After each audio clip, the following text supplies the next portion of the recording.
सब? मुझे उम्मीद है कि आप सब एकदम मस्त जबरदस्त होंगे। मेरा नाम है शिविका और आज के इस वीडियो में हम सीबीएसई क्लास 10 मैथमेटिक्स के चैप्टर नंबर 10 सर्कल्स की एक्सरसाइज 10.2 के क्वेश्चन नंबर 4 को सॉल्व करेंगे। तो चलिए शुरू करते हैं। सवाल नंबर 4 क्या दिया गया है? So question number 4 is prove that the tangents drawn at the end of a diameter of a circle are parallel। बहुत ही सीधा सा एक लाइन का सवाल है आपका, लेकिन हाँ जवाब इसका थोड़ा सा बड़ा है। क्या है? तो पहले सवाल को समझते हैं ना, उसके बाद जवाब पाएंगे। तो यहाँ पे कह रहा है कि आपको प्रूव करना है, एक सर्कल की बात हो रही है तो पहले सर्कल बना लेते हैं ताकि आपको प्रूव करना क्या है ये इजीली हो जाए समझने के लिए। यहाँ पे मैं लिख देती हूँ, चलो इधर ही बना देते हैं सर्कल। ये आपका सर्कल है, ओके। इस सर्कल में अब आपको प्रूव करना है the tangent drawn at the end of a diameter of a circle are parallel. यानी ये आपका सर्कल है तो सेंटर पॉइंट भी है जनाब, जी बिल्कुल है। अब डायमीटर क्या होता है? जो लाइन सर्कल को चीरते हुए उसके सेंटर के बीच से जा रही हो, यानी यहाँ से अगर हम देखें तो ये लाइन सेंटर को चीरते हुए यहाँ पे आ रही है। This is the diameter of circle, radius का डबल। तो ये हो गया आपका डायमीटर। अब क्या कह रहा है? Tangent drawn at the end of diameter. Diameter के जो एंड्स हैं वहां पे, एंड मतलब यहाँ पे एंड है। अब आप कहोगे डायमीटर को ना टेढ़ा नहीं लग रहा, लग तो रहा है, चलो इसको थोड़ा सा सीधा बना लेते हैं। सो यहाँ पे वापस से एक लाइन लेंगे, आप स्केल वगैरह के साथ इसको पूरा स्ट्रेट बनाते चलिएगा। ये अपना डायमीटर हो गया। अब ठीक है जी बिल्कुल। चलिए अब टेंजेंट ड्रॉ करते हैं इसके एंड पे। ये एंड है एक तो डायमीटर का, दूसरा ये एंड है। तो ये हो गई हमारी एक टेंजेंट और ये बन गई मेरी दूसरी टेंजेंट। ठीक है, इसे थोड़ा ऊपर कर दिया जाए, यहाँ पे आ जाए। ओके, तो ये हमारी दो टेंजेंट्स बन चुकी है। अब क्या है? अब है सीधा सा इजी सा बहुत ही आसान सा प्रूव करने का काम। मतलब प्रूव क्या करना है? हमें ये प्रूव करना है कि ये जो दो ऊपर नीचे लाइन है, यानी ये जो टेंजेंट्स हैं ये पैरेलल है। ये जो डायमीटर बन रहा है, ये सारी चीजें आपको दे दी गई। अब ये बता दो कि ये जो टेंजेंट है ये पैरेलल है एक दूसरे के, यानी बिल्कुल ट्रेन की पटरी की तरह हैं। अब आप कहोगे ओके बट ये तो सिंपल सी बात है, दो टेंजेंट जा रही हैं, सो ये तो यहाँ पे होगा ही पैरेलल। ना मुन्ना, जरूरी नहीं है ना कि पैरेलल हो। रीजन दीजिए कि ये पैरेलल है जो डायामीटर के एंड पे बन रही है। तो आप कहोगे वो हम कैसे देंगे? तो देखो जो आंसर है, जो प्रूव करने का तरीका है वो फिगर पे मैं आपको बता दे रही हूँ, लेकिन कॉपी में कैसे लिखोगे या सवाल आ जाता है तो कैसे लिखोगे एग्जाम के अंदर, वो हम बाद में देखेंगे। मैंने पूरा गिवन प्रूफ, फिर क्या प्रूव करना है, ये सारी चीजें भी देखेंगे। तो ये आपके पास एक सर्कल है, सर्कल का डायमीटर पे अपनी दो टेंजेंट बन गई है। अब यहाँ पे गौर कीजिए, एक चीज याद है आपको? बोले कौन सी चीज? हम पढ़ रहे थे 9th के अंदर और 8th या 9th में हमने पढ़ा था कि दो पैरेलल लाइंस होती हैं। ठीक है, उस कॉन्सेप्ट पे आते हैं, फिर सर्कल पे आएंगे। दो पैरेलल लाइंस अगर हों और एक लाइन उसे काटती हुई जाए, ये क्या कहलाती है? फटाफट से बताएं। दो पैरेलल लाइन है, एक लाइन उसे काट रही है, वो लाइन क्या कहलाएगी? ट्रांसवर्सल। यानी ये लाइन कहलाती है ट्रांसवर्सल।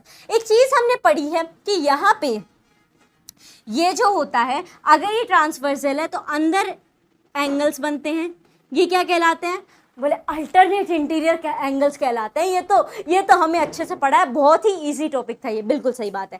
अब उसी में एक रिवर्स भी था इसी चीज का। बोल क्या रिवर्स था?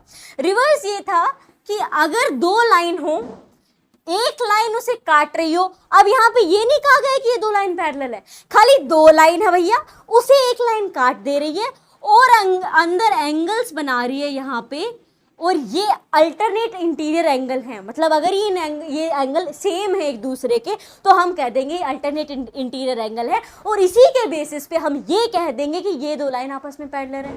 तो ये तो इसी का उलट पुलट था। हाँ बिल्कुल इसी का उलट पुलट था। ये हमारी बेसिक चीज क्या है कि दो पैरेलल लाइन पर जब एक लाइन काट दे, ट्रांसवर्सल काट दे, तो उसके जो अंदर के एंगल्स होंगे अल्टरनेट इंटीरियर एंगल, वो आपस में इक्वल होंगे। जितना डिग्री इधर होगा उतना ही डिग्री इधर होगा। अब इसी का उल्टा ये हो गया कि दो तो कोई लाइन है, पैरेलल है या नहीं ये हमें नहीं पता, पर हाँ अगर उस लाइन पे अल्टरनेट इंटीरियर एंगल्स बराबर है, इक्वल है, तो वो दो लाइन पैरेलल होंगी। अब कहोगे यही चीज यहाँ पे है। अरे बिल्कुल यही चीज यहाँ पे है। डायमीटर को आप डायमीटर की तरह क्यों देख रहे हो? ट्रांसवर्सल की तरह देखो उसे एक बार। कहोगे हाँ चलो देख के देखते हैं ट्रांसवर्सल की तरह। तो अगर ट्रांसवर्सल की तरह यहाँ पे देखोगे तो ये ऐसे गया, बढ़ता जाएगा, ये ऐसे गया। हाँ, अब यहाँ पे एक और इम्पोर्टेंट चीज है जो आपको ऑलरेडी पता है, सेंटर से यहाँ से निकला है आपका एक रेडियस, जो कि परपेंडिकुलर होगा आपके इस टेंजेंट के। Is it clear? पढ़ के आए हैं, थ्योरम है, इसके रिलेटेड बहुत सवाल सोल्व कर चुके हैं, तो ये डाउट कब होना ही नहीं चाहिए कि क्यों यहाँ पे ये परपेंडिकुलर होगा। So radius is perpendicular to tangent at point of contact. अब अगर ये परपेंडिकुलर है तो मेरे प्यारो 90 डिग्री का एंगल बनेगा ना? बोले हाँ बनेगा, बिल्कुल सही बात है। सिमिलरली अगर मैं इधर आऊं तो यहाँ पे भी 90 डिग्री का एंगल बनेगा। बोले हाँ। अब आप ना इस सर्कल को थोड़ी देर के लिए उड़न छू कर दो अपने दिमाग में से, सिर्फ इन दो लाइन और एक डायमीटर को फोकस करो। क्योंकि हाँ फोकस कर रहे हैं, यहाँ 90 डिग्री का अल्टरनेट इंटीरियर एंगल है, सॉरी इंटीरियर एंगल है। इसका अगर हम अल्टरनेट देखें तो यहाँ पे भी इंटीरियर एंगल है, दोनों 90 डिग्री के हैं, यानी इसके दोनों अल्टरनेट इंटीरियर एंगल्स आपस में इक्वल है। एग्जैक्टली इक्वल है तो हम क्या कह सकते हैं कि ये जो दो लाइन नजर आ रही हैं ये आपस में पैरेलल है और इसी से ये प्रूव हो जाता है। अब आते हैं कि हम ये पूरी राम कहानी भाई लिखेंगे कैसे। ये पूरा जो हमने बताया ये ट्रांसवर्सल है, फिर 90 डिग्री का एंगल है, फिर अल्टरनेट इंटीरियर एंगल इक्वल है। तो देखो लिखना ज़रूरी क्यों है? एक तो है कि आप सीधा प्रूफ लिख के आओगे कि देखिए जनाब ओ ए जो है वो आपका परपेंडिकुलर हो जाएगा ओ बी के, फिर इस हिसाब से निकलेगा। आप जो भी नाम देना चाहो इन लाइन को, फिर वो रीज़न लिख दोगे, थ्योरम 10.1 अपनी, और फिर आंसर लिखोगे। लेकिन अगर यही सवाल मान लो 2 नंबर का आ जाए तो क्या करोगे? अगर सिर्फ प्रूफ लिख के आ गए कि ये प्रूफ है तो माय डियर फ्रेंड्स आधा या 1 नंबर कटने की थोड़े बहुत चांसेस हैं। अगर आपने सिर्फ प्रूफ लिखा, बोले तो क्या किया जाए, ये तो छुटकू सा ही सवाल है, अब इसके लिए और क्या लिखेंगे। तो अगर ऐसा हो जाता है सवाल एग्जाम के अंदर कि सवाल छुटकू सा है लेकिन मार्क्स ज़्यादा कंटेन कर रहा है, तो फिर शुरू हो जाओ गिवन क्या है, हमें गिवन लिखना पड़ेगा, फिर लिखो प्रूफ क्या करने को कह रहा है, फिर प्रूफ, उसके बाद प्रूफ पे। तो इस हिसाब से एक सिस्टम सा बन जाएगा, नंबर भी मिल जाएंगे। तो हम वही करेंगे यहाँ पे कि छोटा सवाल अगर ये आता है 1 नंबर का आता है तो फिर आप सीधा प्रूफ लिख दोगे, नहीं आता है तो क्या करना पड़ेगा। सो यहाँ पे सबसे पहले आपको मेंशन करना है गिवन, कि हमें दिया क्या गया है। हमें गिवन है दैट लेट ए बी, अच्छा इनको नाम और दे दूं मैं ताकि आपको ये इजी रहे समझने के लिए। ए बी मैंने मान लिया मेरा डायामीटर है, ओके मान लीजिए। और ये पी क्यू और नीचे वाली को क्या नाम दें, आर एस नाम दे दें, आर एस। ये दो हमारी टेंजेंट्स हैं। ओके अब लिख सकते हैं हम इसको। सो यहाँ पे हो जाएगा let A B diameter of circle, circle का डायामीटर है अपना ए बी, उसी के साथ पी क्यू